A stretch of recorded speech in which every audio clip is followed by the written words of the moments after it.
Hello.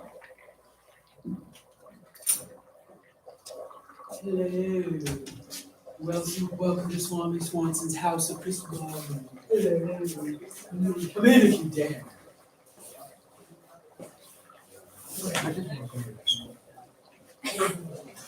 Welcome to Swami Swanson's House of Crystal Ball.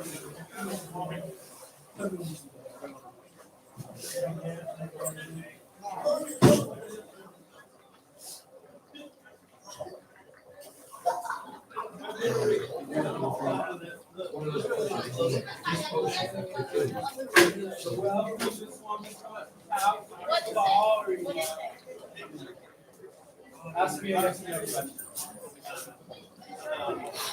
Are you from here?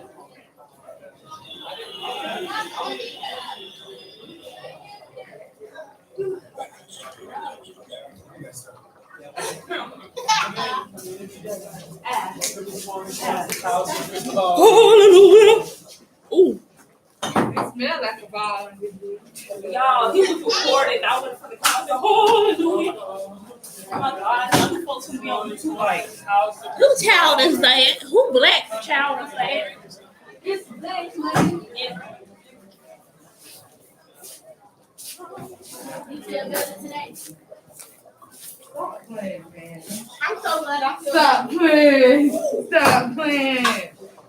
Stop playing. Why smell musty? And that's what I smell. It's your Tuh. Oh, I didn't mean to shoot over her. Hey. Hey, Daddy. It's on live. I shot a bird. I shot a bird and it was on live. You know he be posting it on YouTube. Can you give me a high five? Hey, people. Ain't nobody on there. Because I'm too little. It's on live.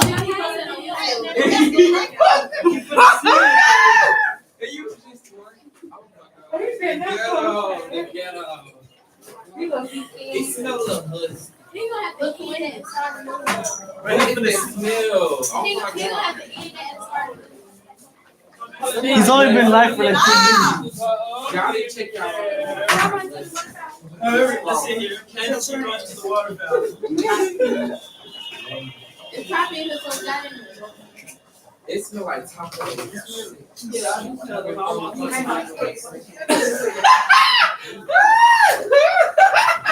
Come on in, take a seat. Miss Swanson. Welcome to Swami Swanson's House of Crystal Ball Reading.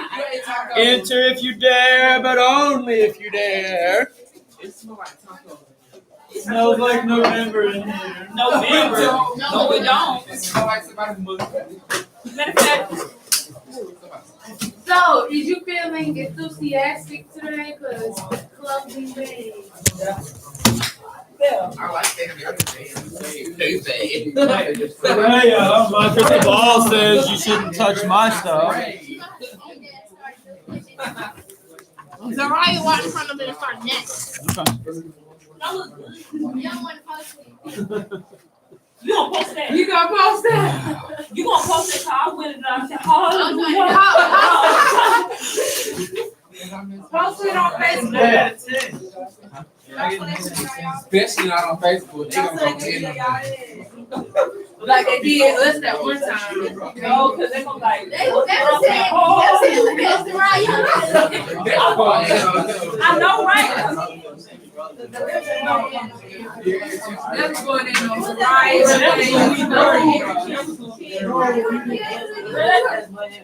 I'm talking about They really gonna go on.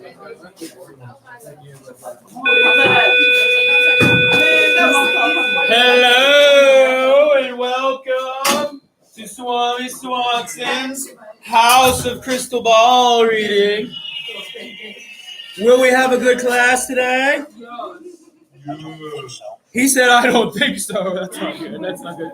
Now, my mind is telling me that you are wondering what we should do with our 5 packets. especially packet number 5. You are going to keep it all through Thursday. JK did a good job. Sorry. You're going to keep it all through Thursday. I want it in your hands through the exam Wednesday. I'm not going to stress you out by taking it up on Wednesday. Then we're going to take it up on Thursday. So I will take it all on Thursday, and that will become a what? A test grade. That's right. So all 5 packets. And part of the end of today's class, we're going to make sure you have all 5 packets. I gotta know, man. So What do you many wear? ways. Well, first of all, I'm not man. He's a I'm genie in a Swami bottle. Swanson. Swami Swanson. I have a crystal ball, and actually, I'm wondering if even you have the same abilities I do. I'm wondering if you had a crystal ball and you looked into it, what would you see as being on the EOC? So what I want you to do right now is to imagine. Come on, guys, play with me. Right? Let's have some fun. Okay. Imagine that you have a crystal ball, and inside of your crystal ball, write 10 things that you could see as being on the EOC. Now, try to avoid writing just the big ones. World War II, duh. Right, World War II, the big one. Write something inside of that, a little bit smaller, more specific. That could be on the EOC. So we're starting on this side. It says, if I had a crystal ball, inside the crystal ball, what are 10 things that you could see as being on the EOC? Go ahead and start with yourself.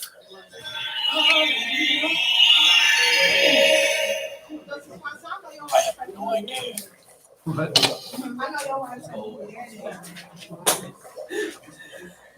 do wear her out. If you had a crystal ball, you can absolutely use your notes. This is a fun way to review. With 2 days to go, we're going to review in an interesting back and forth, talking with each other kind of way. So if you had a crystal ball, knowing what you know, how big certain parts of the curriculum are, what do you imagine would be on the EOC? Give me a second to do your thinking.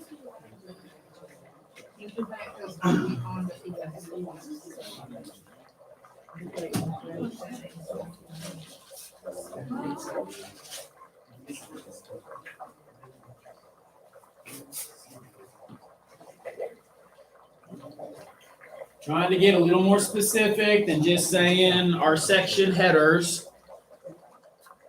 Great Depression? Yep. What about it?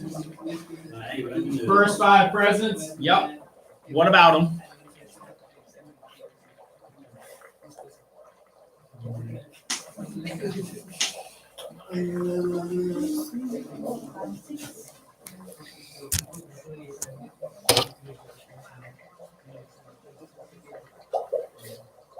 I have bequeathed to you, I have given to you the same mind reading, crystal ball reading abilities that even I possess, so that you can do this on your own. If you had a crystal ball, what would be on the EOC? Sleep. Incorrect. You have not taken to the mind reading abilities. I have. My mind is telling me I need to sleep. Mine too, for what it's worth. But my body. Oh. Man,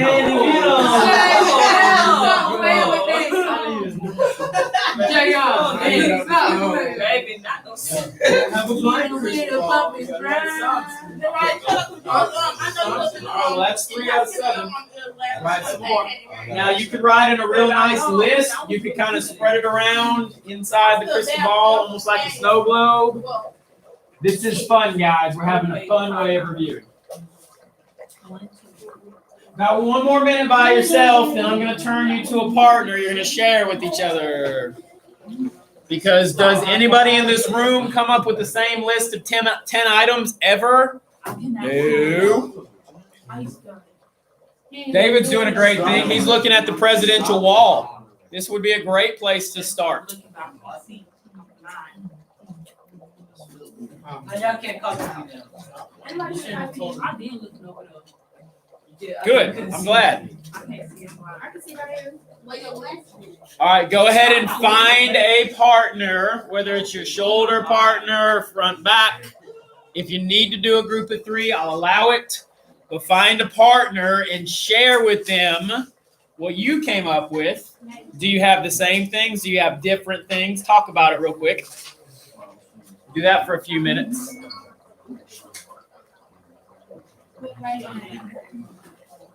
David and Leon, you get together. You two need to split up. Go find someone else. You both have a block. Okay, I said great migration to same space race. Vietnam, 13, 14, 15 minutes. Follow the Berlin Wall. See the shot there, George Washington. I was up. I was playing 45 times last night. Christian, David and Leon, pair up.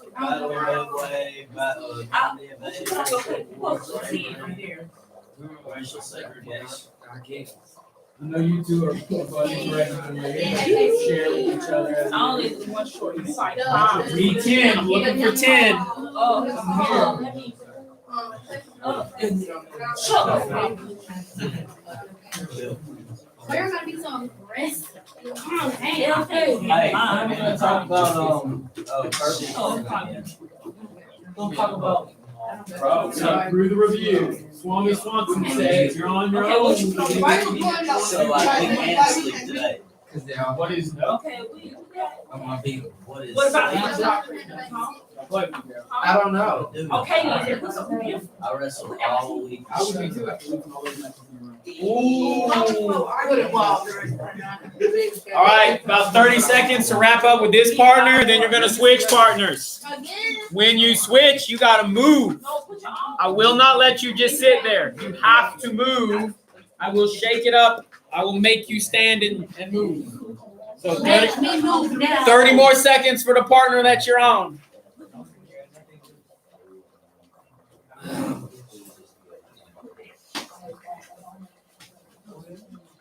What's the GI bill? I forgot. So what's GI? Who does it benefit? What's on? Who is your GI?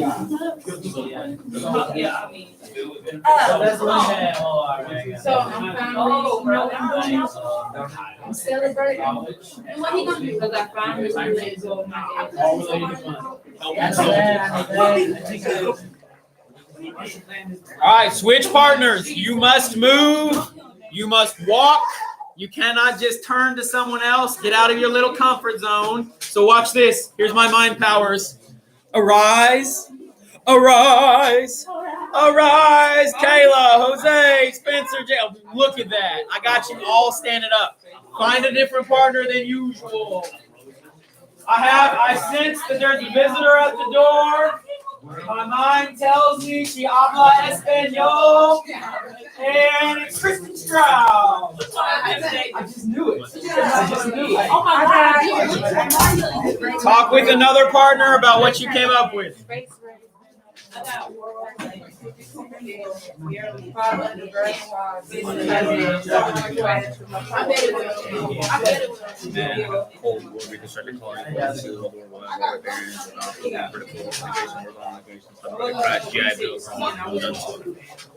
So if your partner says something that you really like, you're like, oh yeah, that is a big one. I remember see the child. Go ahead and jot it down. That's fine. We're working with each other. Are we supposed to write it down? This is what we're doing. I thought that was my Will these boys pass the seats out? All right, you know what? Find another partner. You're on your feet. We're kind of floating around the room. I love it. Find someone you don't usually talk to. Chat it up. You two, get on your feet. Levanta say. Mario, you haven't moved.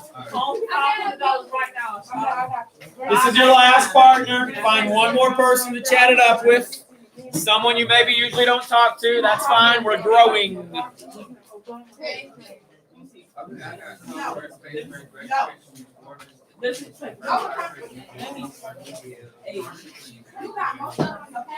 None. 1 more minute. Then I want to hear from you.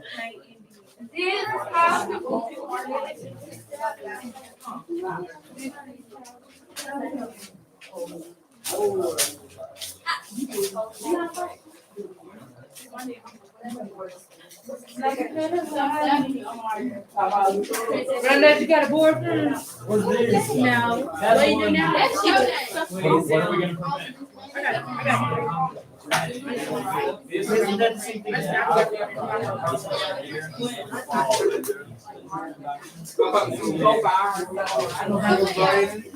All right, now 10 more seconds. Wrap it up. You can go home, go to your seat, and be ready to tell me.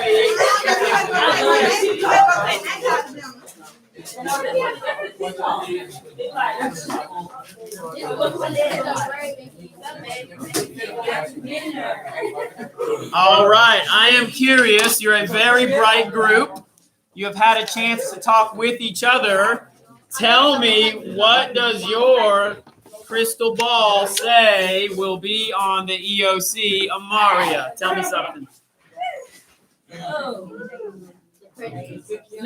Amaria, now listen up. This is your classmates helping you out. Amaria says the presidents. I agree.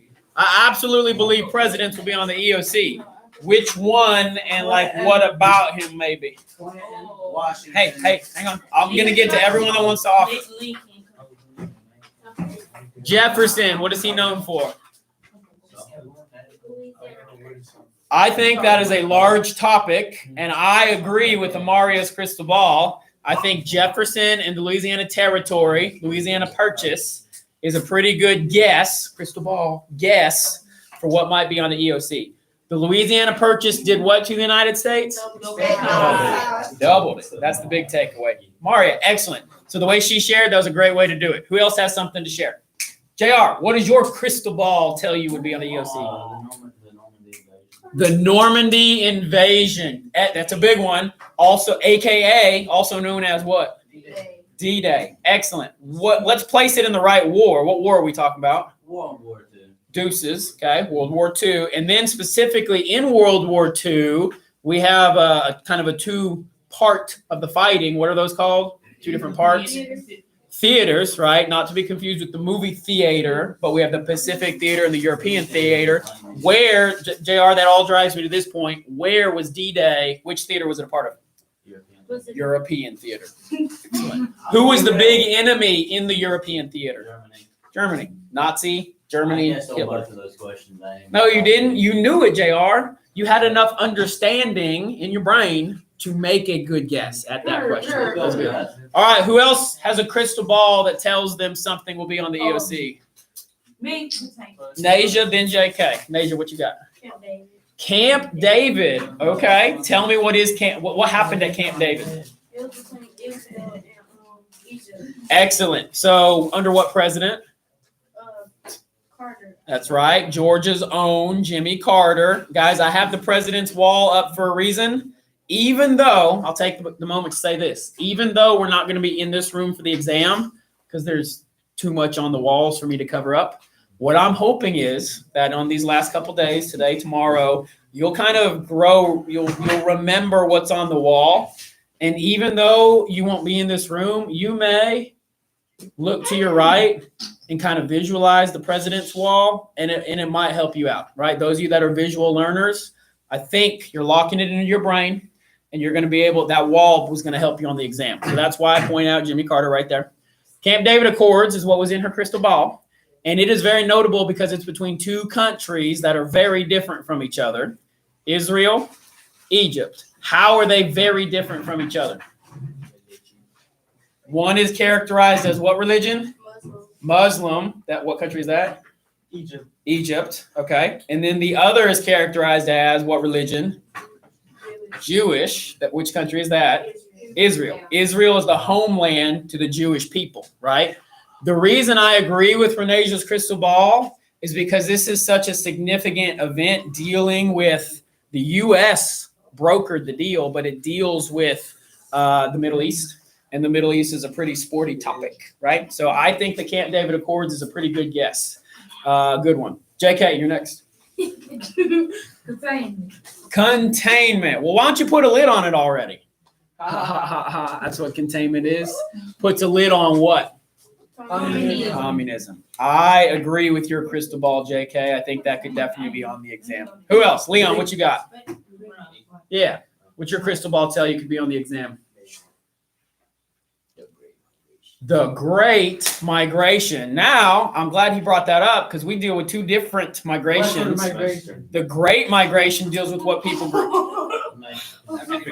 African Americans, right? They go from where to where? South to north. Looking for better opportunities, jobs, less racism, less racist policies. Good. Now, since we kind of brought it up, what is the other migration? Westward migration. What people group does that deal with? Mostly people from the Plains states, and the derogatory nickname is Okies.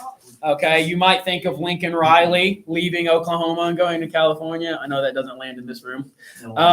Yeah, Okies going to California. Why? The Dust Bowl. What did that impact? Farming, their opportunities to grow crops. Yeah. So they go to California looking for a what? A job. Yeah, job, a restart, it's better opportunities. Good. That's the westward migration. I think we got a pretty fair understanding of both of those. Who else has something from the crystal ball? What do you think could be on the exam? I like it. What is that a part of? What's the bigger package that's a part of? Cold War. And that is between who? U.S. and USSR. How many shots were fired in the Cold War? That's right. They weren't shooting at each other, but the space race is a great example of how were they kind of racing each other. And word I was looking for is competitions. I didn't know how to ask it really well. We got a bunch of competitions with each other. A race, of course, is a competition. That's good. JR, one more. Big stick diplomacy. Big stick diplomacy. My crystal ball agrees with your crystal ball, and I think big stick diplomacy could be on the exam as well. What president is responsible for that big stick? Which one? Theodore. That's right, Teddy. And what is really notable about his facial features? He said, features. Yeah. He was ugly. He didn't have. If you were going to draw a caricature or a cartoon of Teddy Roosevelt, what are you definitely going to draw? A big old nose. And Mustache. Why do you think I asked that question? Because the other one didn't have one. Yeah, that's true. But why would you need to know Teddy Roosevelt has a big bushy mustache? What might you see on the exam? A caterpillar on his face. I think that you could see a political cartoon that is depicting a particular president, and maybe it's labeled, maybe not. But if you know, that's why, I mean, it sounds kind of small, but if you know Teddy Roosevelt has that big mustache, you're able to understand the political cartoon. Hey, y'all did a really great job of your crystal ball coming up with some answers. Do you want to know if I had a crystal ball? Oh, look, I do. What do I think would be on the EOC? Do you want to know that? Everything. Okay, so go ahead and flip your page over. On the other side, you see Mr. Swanson's crystal ball. What topic did Swami Swanson see in his crystal ball? Mr. Swanson, I'm going to be completely honest with you. When you say Swanee Swanson, it makes you sound like a girl. Swami Swanson, JR. A Swami is someone who can see the future. And I am a Swami Swanson. So let's summon my crystal ball. Let's wake it up. So why don't we just call you? In my crystal ball, the first thing I see is, it's coming to us, Thomas Jefferson. I'm thinking that Thomas Jefferson could be on the EOC. How do you think Thomas Jefferson could be on the EOC?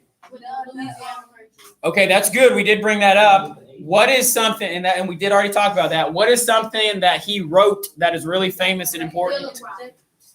What?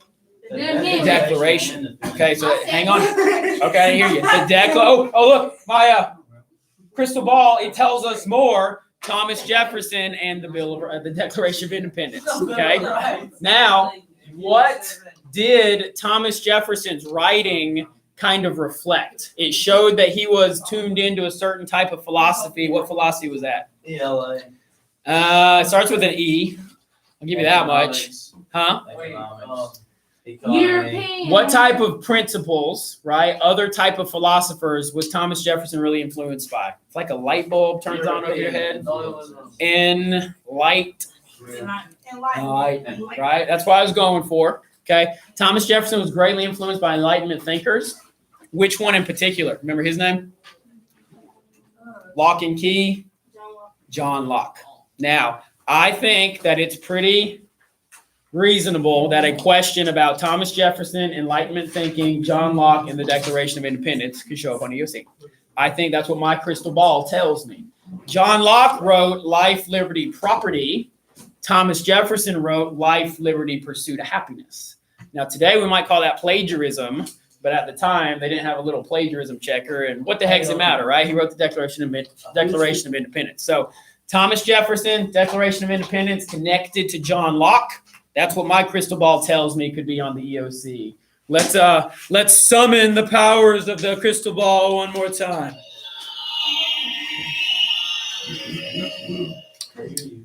And what we see is a chart representing what compromise? The 3/5 compromise. The reason I think that this could be on the EOC is because it deals with an oppressed people group. I think the EOC likes to, in our standards in general, like to highlight the times that people have experienced wrong. And unfortunately, African Americans experienced a whole lot of wrong in the early days of our country, the early part of our colonies. Go ahead. Now, the 3/5 compromise deals with what? Like, what does the 3/5 actually mean? African Americans, correct. How much they counted for? Yeah, how much they counted for. First was taxation. Second was representation. The North wanted them to count for taxation, but not representation. The South wanted them to count for representation. That means they get more votes in Congress, but not taxation. We have exact opposites. Well, the compromise is to count every 3 out of every 5 African Americans as one person, as a person. Right now, they're not chopping people up into fifths. That's not what it is. But it is saying an African American person only counts as 3/5 of a person. That's an incredibly racist attitude. It's a terrible attitude that our country had right at the beginning of its founding, because you can see white people count as one, right? A white person counts as a whole person. So I imagine there could be a question of some variety, maybe even a picture similar to this, related to the 3/5 compromise. And you might have to bring all of that knowledge to the question, right? It might not just be the definition. You might have to actually sift through the questions, filter out the wrong ones, arrive at the right one. So 3/5 compromise. That's 2 so far. You think I got more? No. Do I have more inside of my crystal ball? Yeah. Let's see. I hope it's My crystal ball shows me the Bill of Rights. The Bill of Rights. Now, the Bill of Rights is an attachment to what other major document? Constitution. Excellent. The Constitution. It is an add-on to the Constitution. And how many add-ons does it have? 10. What do we call those? the Bill of Rights. No, the amendments, right? Amendments. The Bill of Rights is made up of 10 amendments. Now, these amendments are designed to protect something very specific. What are these 10 amendments designed to protect? Your individual rights. Or the fancy language is to safeguard individual liberties. All 10 of them, and I'm going to tell you, I don't think we got to memorize them. I think we got to understand them, but not necessarily memorize them. Here they are. Let's just pick kind of a favorite right now. The Second Amendment gives you the right to what? Bear arms. I got bear arms. No? Bear arms, right? Guns. You won't forget it now. The right to bear arms. That is your personal right. So if you're trying to remember, what does the Bill of Rights give me? Individual rights, individual liberties. Another really important, really big one is the First Amendment.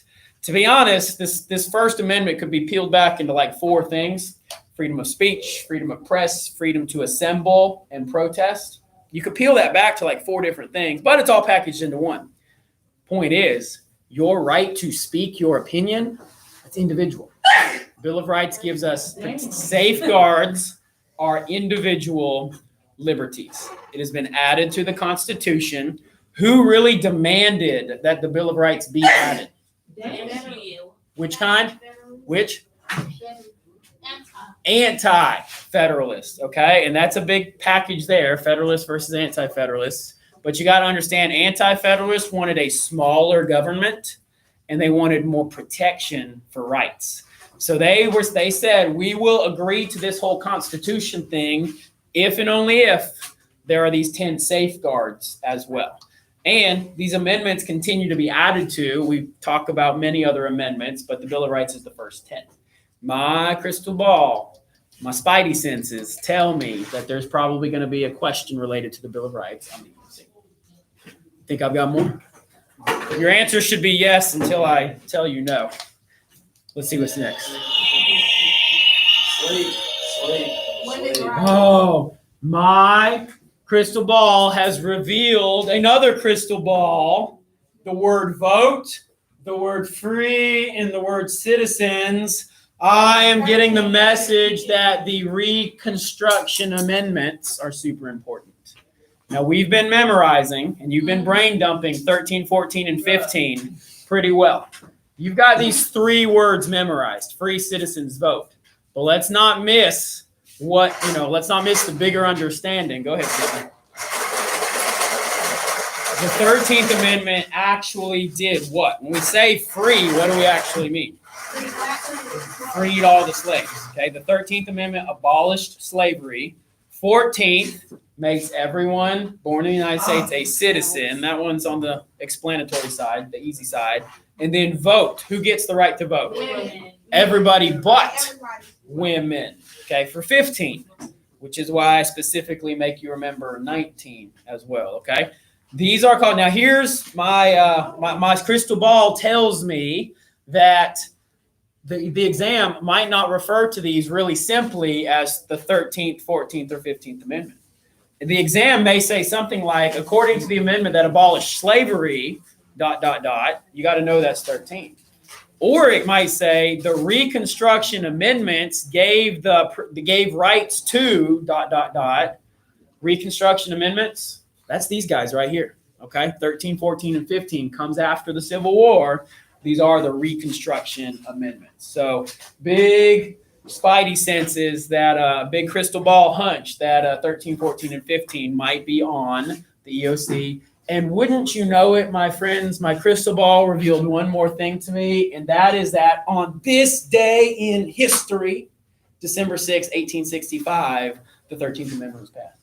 Yeah. Today, the day we're reviewing on right now, this is extra. The 13th Amendment was passed by Congress today, 1865. So we've had some pretty significant this days in history, pretty much right as we are talking about certain things as well.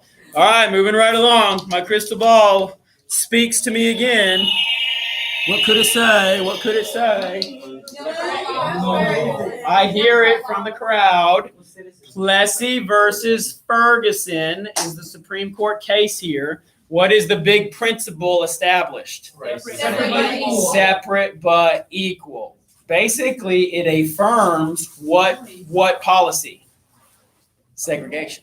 Makes it legal, right? This is, again, a pretty racist policy in our country's history. It's a sad time that our courts said separate but equal is okay. And the reason, in particular, that my crystal ball turned up the drawing, not just the name Plessy, not a picture of the man or anything like that, but this particular drawing is because my crystal ball tells me, my hunch tells me, that if you see any political cartoon at all, this would be one of them. Now, what I hope you will do is when this is on the exam and you get to it, and let me be honest, I don't know this for a fact, okay? All my crystal ball stuff is just my best guesses. I have not seen the test. I don't want to pretend, I don't want to make anyone think that at all. But when you get to a question that has this picture in it, I hope you'll smile. I hope you'll laugh to yourself a little bit and be like, oh man, did he tell us that, right? So we pretty readily recognize Plessy versus Ferguson, separate but equal. What amendment is it married to? Say it louder. Brown versus Board. Okay, PF is married to BB because BB does what to PF? Overturns it, right? BB, Brown versus Board, overturns Plessy Ferguson. That's why I've said those amendments are always married together. I would expect a question could peel back both of those in the same question, and you got to understand, exactly like what the question and answer is really looking for. So, Plessy versus Ferguson, political cartoon in particular, I would really expect you to see this. It's one of my bigger hunches. Next up in the chute. It still works. It still has juice in it. I forgot to click. It's coming to me a little slowly, but it's there. JR. Are our crystal balls on the same wavelength? Because JR mentioned Teddy Roosevelt in his big stick diplomacy. Now remind me, what exactly is the quote? Speak softly and carry a big stick. Speak softly and carry a big stick. Now, JR remembers it for all the bad reasons that go through his brain, but at least he remembers it. What does it really mean? To speak softly, what does that mean? Just like chill out, bro. But how does it affect our relationship with other countries? It doesn't. Yeah, it does. We're going to be friends with them. We're going to be nice to other people. We're going to make friends. We're going to do trade, but That's what we kind of like to be open about, like how that country. Having friends are overrated. Okay, you gotta have brothers. first part of that statement is to make friends. But, and there's always a big but be ready to use that big stick if you need to. You got that, JR? Yeah. Okay. JR is not going to forget big stick diplomacy. Another example of pretty famous political cartoon. I'm not sure if I'm hunching this one quite as much as Plessy versus Ferguson, but could be shown in the form of a political cartoon. And again, this is a big stick diplomacy political cartoon. Roosevelt has a corollary to whose doctrine? That's right, the Monroe Doctrine. The Monroe Doctrine deals with what continent? Europe. You stay over there, then there's the Atlantic Ocean, and we'll stay over here, right? America is closed for colonization. Roosevelt's corollary, and that's kind of what this whole package is showing, it's showing that he's dealing with Latin America. It says that if the Europeans need to collect money from the Latin American countries, we, the U.S., will collect that money and send it to Europe. But Europeans, you stay where you are. We will deal with Latin America because you are not coming over here. That's the Roosevelt corollary. So Teddy Roosevelt, the man, the myth, the legend, his big stick and its diplomacy. I have a hunch from my crystal ball that this could be an exam question. Next up, what could it be? Muckrakers. What's a muckraker? JK, what'd you call these things the other day? A snitch. Like mecca-wrecker? Muckraker, something like that. Muckraker. Now, JR, what'd you call them? Snitches. Not true. I don't like that one bit. What is their job? What is their actual profession? Snitch. Journalists. And what are they trying to do? Snitch. Expose wrongdoing. Yeah, expose wrongdoing in an industry. So they are journalists, whether they're writers or photographers, they are journalists. They're scraping the muck of society, right? The low-level, dirty stories of society. One famous muckraker, what's his name? Upton Sinclair. What did he write? The Jungle. What's it about? Meatpacking industry. Excellent. He showed corruption inside of the meatpacking industry. He wrote about it in a book. He's a muckraker. So there are several muckrakers, and more than that, it's a big idea, big concept. My crystal ball tells me that muckraking could be on the EOC. I'm gonna write a book. Not done yet. Not done yet. Oh, what I see forming before me, it appears to be the reason that the United States entered World War I. What was that reason? The Zimmerman telegram. Now, the picture you see doesn't say that. How did you know this is the Zimmerman telegram? Because it's dealing with Mexico. Hey, Spanish teacher, do you know about the Zimmerman telegram? Let's teach her. How does Mexico get involved through this telegram? Germany They sends were a supposed to invade the U.S. so that Germany could sneak in and attack. Germany sends a telegram to From the Mexico south. in World War I, and they say, "Hey Mexico, if you invade America from the south and distract them over in North America, when we win the war, okay, they're all grouped together. When we win the war, we're gonna give you that land that those guys took from you a while ago, about 80 years before at that point." So the Zimmerman telegram becoming public knowledge finally convinces Americans to get involved in the war. What had the American attitude been before that? Stay neutral. Neutral, and then what's the other word we've used? I word? Isolationist, right? Stay at home. America first, you might even say. That's phrasing that still gets used today. But the Zimmerman telegram drew us into the war, right? We can't stand for that. We can't have Germany trying to interfere in North America. So the Zimmerman telegram finally draws us into the war. Now let's just fast forward a little bit. Let's get all the way to the end of the war. What does our president propose for peace? What is his peace plan called? Or 3/5 compromise. No. Wrong era, all the way wrong. That's why we write the brain dump, so your brain will be in the right place. Yes. Treaty of Paris. President Wilson wants to end the war, World War I. What is his peace plan called? It's got a number. Yeah, 14 points. Okay. I might have said that a little weird. The 14-point peace plan. Now, Wilson, what did he hope to accomplish with his peace plan? The League of Nations. Everlasting peace. You guys are jumping on something. Hang on to it. Everlasting peace. Wilson really wanted peace in the world, but unfortunately, what did the other European countries want to do to Germany? Punish them, right? Punish them. So Wilson's 14-point peace plan, it never really got a lot of traction because the other countries wanted to punish Germany, and that is the Treaty of Versailles. It punishes Germany a lot harder. Now, what is a big idea inside of the 14-point peace plan? Y'all kept saying it. League of Nations. League of Nations. A league, a union of nations working together, trying to achieve peace. And we love that idea so much that we up and did what? Didn't even join it. Okay, the United States never joins the League of Nations, even though our president proposes it. We never join it. Y'all crushing it on this review. That's awesome. JR, I'm listening. That, Swami Swanson to you. This guy. What?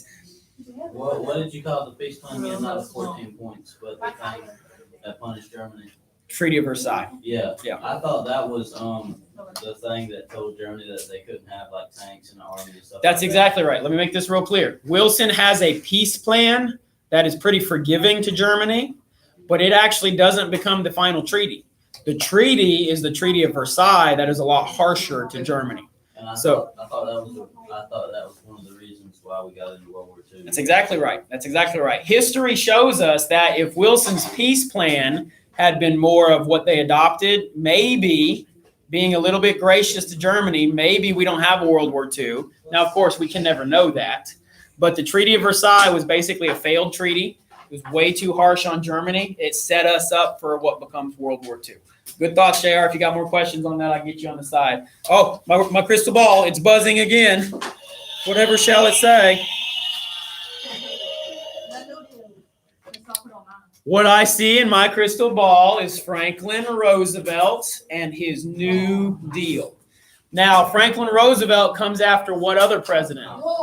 Hoover. Ooh, that's such a dirty name. That name's almost like a cuss word. Why is Hoover like a cuss word? He was a do-nothing president, and we actually we say Hoovervilles is a nickname for homeless camps, and it's derogatory to the president, okay? So, You know what that reminds me of? tell me more. Whoville.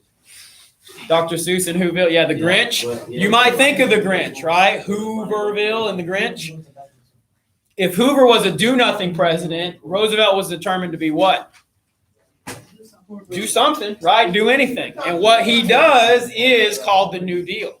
The New Deal is a package of programs, a lot of different programs. What do programs cost? Money. Anytime you're going to have programs, it's going to cost money. Kind of like with a wrestling program. And what money did we have to spend for these programs?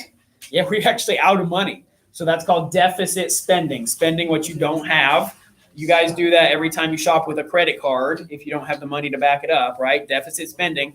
But it really didn't matter to Roosevelt because he was going to do something, anything to help the country economically. It's called the New Deal. A lot of the programs, like they happened and then they died off and they don't still exist today. But certain programs still do. What is one of the biggest programs that still exists today? That's what Social Security. Social Security. Oh, yeah, Okay. yeah. Who does that benefit? You probably. Old folks. That's right, old folks. I was gonna say you probably have these people in your life. Probably your grandparents' age. If they're at that retirement age, Why they gotta can. be like 63? There's a bunch of different rules, but yeah, it's 60 or 63, depending when you turn on, or I think it's 62 or 65 rather, whenever you turn on your benefits. By the That's time they get there, it'll be like 80. That's irrelevant. Okay, don't clutter your brain with that. The big takeaway is that Social Security is old age pensions, i.e., money for people who have already retired. It starts with Franklin Roosevelt and his New Deal. Okay, so that is something. My crystal ball tells me this might be something that is on the EOC. Let's go to the next. What we got? My crystal ball is changing shape, and it is taking on the form of what appears to be a theater. Why is my crystal ball taking on the shape of a theater? Because we have arrived at World War II time, and we are referring to two different what? Theaters of fighting. And JR, were you reading my crystal ball again? I think you brought this up. What are the two theaters? Pacific and European. Pacific and European. And I don't know if you noticed, but this whole room is a living study guide. There's this DVD series called The Pacific, and maybe, just maybe, your eyes can kind of recognize, and even though we're not in this room, you'll still be able to remember the Pacific. Who was the enemy in the Pacific theater? Italy. Nope. Germany. Okay, think about it. The Pacific Ocean, Southeast Asia, Japan. Okay, Japan is connected to the Pacific. What was the style of fighting in the Pacific theater? No, it was. Bases. Island hopping, right? And on each new island, we established bases, like Nevaeh said. Okay, island hopping, and the goal, what were we headed towards? We're hopping towards what? On everything. Mainland Japan, right? We're hopping towards the big island. In the Pacific theater, how does the war end? A bomb. What kind of bomb? Atomic one. How many of them? Two. Two. What islands? Cities, rather. Hiroshima and Nagasaki. Who made the decision to drop the bomb? Harry Truman. And what was his big stated reason? Now, don't argue historical theory or anything like that. What is his big stated reason for using the bomb? For no mainland. To prevent a mainland invasion of Japan. And he says that he was trying to save lives. Because even though I'm bombing a city, it's actually going to save lives to not have a mainland invasion. Okay, so that's the Pacific theater. What was the main turning point battle of the European theater? Midway. Nah, sorry, that's No, it's Pacific. Normandy. There we go. Normandy, aka JR. You already said it. What is it? Yeah. D-Day. Okay, Normandy, France invasion, That's my or favorite one. D-Day, the Day of Days. We watched Saving Private Ryan, so maybe you'll recall that if there's a question of that variety. Excellent. What ended the war in the European theater? A bomb. The fall of Berlin. Berlin, the suicide of Hitler. Hitler. Okay, White. there's a lot there. We just said a lot of things in terms of review. Make sure I said everything I wanted to. Yep, we did pretty good on that one. Well done. All right, my crystal ball is coming back to shape. Oh, here it is.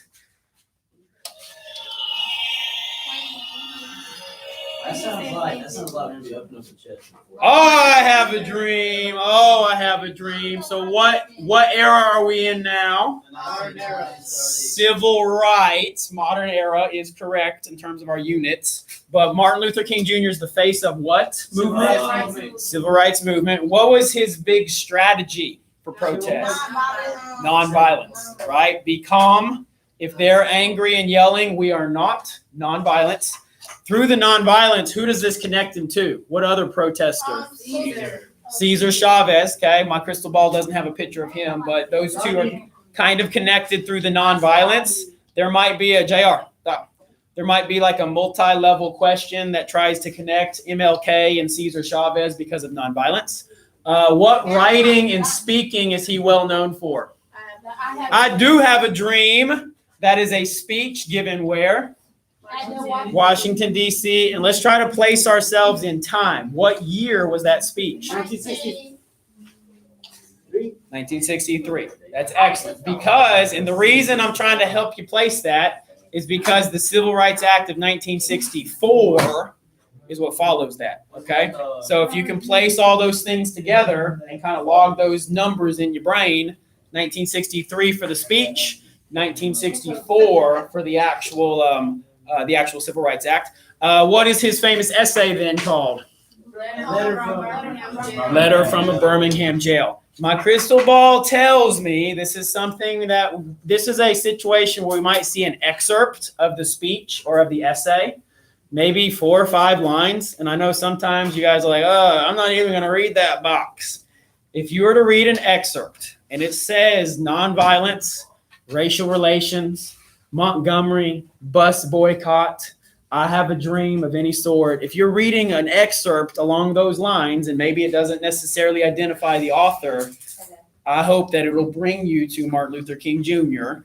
And whatever the rest of the question looks like, you'll be able to think that this is related to the civil rights. So Martin Luther King Jr. Oh, okay. A ball. It speaks. It moves.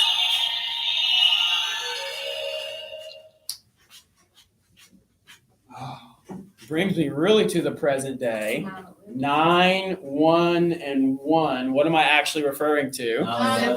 September 11th, 2001. That's my bench press. Don't need to super belabor that point. We've talked about the attack on New York City and Washington, D.C. What people were responsible for this attack? What type of people? Muslims. Al-Qaeda is great. That's great to know the name. Muslims. Terrorists, right? So all of that together. Who was president at this time? Who was president at the time? Bush, right? You remember the megaphone speech? George W. Bush, he says, I hear you, and the rest of the world will hear you. Okay, George W. Bush. From this, we get the Bush Doctrine, which says what?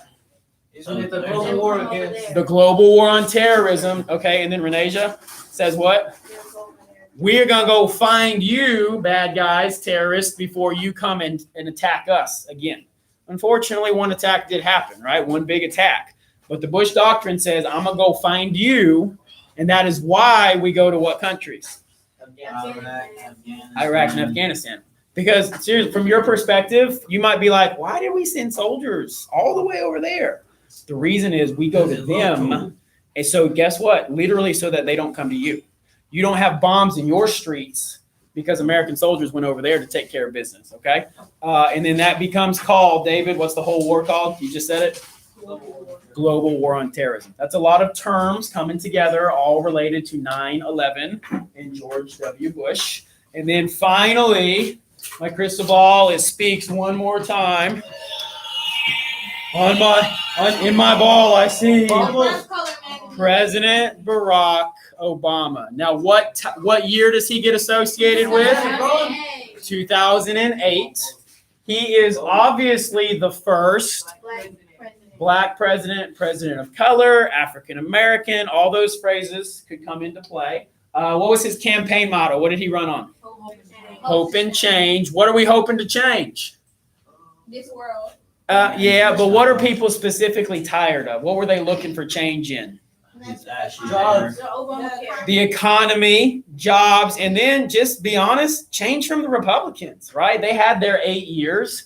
Barack Obama's message was, I am different. I may change. If you're tired of George Bush, vote for me. And that was his campaign motto, okay? Barack Obama. Big idea, of course, was that he was the first president of color.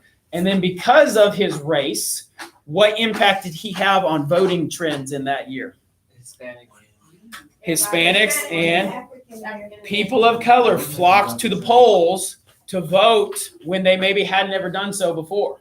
So all this rights that we've been fighting for, free citizens vote, outdoing the Jim Crow laws, undoing segregation, all that jazz, people finally, maybe for the first time exercised their right to vote. And because of such, an African-American man won the most votes. We have our first Black president. What type of question might you expect to see about Barack Obama? Well, Obamacare is a big part of his policies. Personally, my crystal ball doesn't see that might be on the test. Now, I could be wrong, but I think that's on the smaller side. I don't want to tell you that you'll see the exact question we've already done in class. Okay, on those practice questions we've been doing, I really doubt that they'll just copy and paste the whole thing and put it on the exam. But I really like how they set up that particular question by showing a quote. And in the quote, he said, "My father could not have gotten a seat at a restaurant 60 years ago." The question was, who's the president? Well, you got to think about what type of man could not have gotten a seat at a restaurant. What type of man was that? A black man. So which president would have a black father? There's only one, right? So can you see how they won't just say, who's the first African-American president? They will not just say who was the first African-American president. They will make your brain sweat a little bit harder than that. And that type of question where it gives that quote and makes you read the clues, I think we might be on to something. My crystal ball tells me that that's the kind of question you could expect. So this has been Mr. Swanson's best guesses to, if I have a crystal ball, what do I think might be on the EOC? But guess what? I don't have a crystal ball. Like, genuinely, I don't have a pre-read. I don't know what's on the exam. Like, that's actually a big deal in teaching, is nobody gets to know what's on the test. I'm just a thinker. I'm trying to whittle down the standards and give you guys my best guess as to the big topics. They might as well just let us all pass. How many? Absolutely not. That's like the most beta thing. That's the most beta thing I've ever heard. How many questions? How many crystal ball answers did I just go over with you? I think it was 13, maybe 14. I lost track. 13 or 14. How many questions are going to be on the exam that we've already told you? 42. Okay. So my 13 guesses, that's not all the questions. Could there be more things on the exam? Not could there. There will be more things on the exam. Now, you guys came up with a lot of good stuff yourselves. And then I rolled into Swami Swanson's guesses as to if I had a crystal ball. But what I'm saying is your packets still matter. So right now, pull out all 5 packets. What I want to do is make sure everyone has all 5. I'm not grading. I'm just going to walk around and make sure you have all 5 so that you're situated for studying for the next 2 days. Swami Swanson out.